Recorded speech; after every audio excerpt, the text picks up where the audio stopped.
যুক্তরাষ্ট্রে অভিবাসী প্রসঙ্গে বরাবরই সোচ্চার মার্কিন প্রেসিডেন্ট ডোনাল্ড ট্রাম্প। অভিবাসন সীমিত করার লক্ষ্যে নিচ্ছেন একের পর এক পরিকল্পনা। ট্রাম্পের এমন পদক্ষেপে সবচেয়ে বেশি শঙ্কায় ভুগছে ভারতীয়রা। সম্প্রতি ভারতের সঙ্গে যুক্তরাষ্ট্রের একসময়ের সুসম্পর্কে ফাটল ধরেছে। মার্কিন বাজারে ভারতীয় পণ্যের ওপর উচ্চ শুল্কের আঘাতের রেশ শেষ হওয়ার আগেই এবার সামনে এলো H-1B ভিসা প্রসঙ্গ। এক সময়ের $2000 ভিসা ফি বৃদ্ধি পেয়ে হয়েছে $1,00,000। বিপাকে পড়েছে 3 দশকেরও বেশি সময় ধরে যুক্তরাষ্ট্রে দক্ষ কর্মী পাঠানো প্রযুক্তি কোম্পানিগুলো, যার মধ্যে প্রথম সারিতেই অবস্থান করছে ভারত।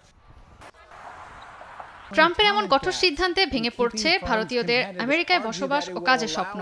এমনই একজন ভারতীয় নাগরিক গুপ্তা। তথাকথিত আমেরিকান স্বপ্ন এখন তার কাছে পরিণত হয়েছে নিষ্ঠুর রসিকতায়। মেডিকেল ও ইঞ্জিনিয়ারিং খাতে বাড়ছে চীনের সঙ্গে প্রতিযোগিতা। ভারত সরকারের তথ্য অনুযায়ী 2020 সালে 94,145 জন ভারতীয় আমেরিকায় পাড়ি জমায়। 2024 সালে এটি 270% বৃদ্ধি পায়। তবে নতুন নিয়মের ফলে সংখ্যাটি অনেকটাই কমবে বলে ধারণা করা হচ্ছে। হোয়াইট হাউসের এমন ঘোষণার পর ভারতীয়দের দেশে ফেরার উৎসাহ দিয়েছেন প্রধানমন্ত্রী মোদীর মুখ্য সচিব PK মিশ্র।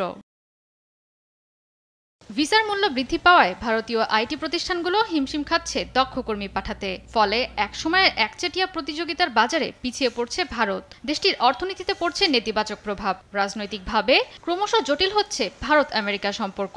ভারত ভিত্তিক think tank global trade research ইনিশিয়েটিভের প্রতিষ্ঠাতা অজয় শ্রীবাস্তব বলেন, সময় এসেছে ভারতীয় শিক্ষার্থীদের তাদের আমেরিকা কেন্দ্রিক পরিকল্পনা পরিবর্তন করার। অভিবাসন ইস্যুতে ট্রাম্প প্রশাসনের জোরালো অবস্থানে সুফল পাবে মার্কিনিরা। দাবি, এর মাধ্যমে নিয়োগে দক্ষ আমেরিকানরা পাবেন অগ্রাধিকার। কমবে প্রতিষ্ঠানগুলোর বিদেশি কর্মীদের ওপর নির্ভরশীলতা। জয়া সরকার, নিউজ ডেস্ক, দেশ টিভি।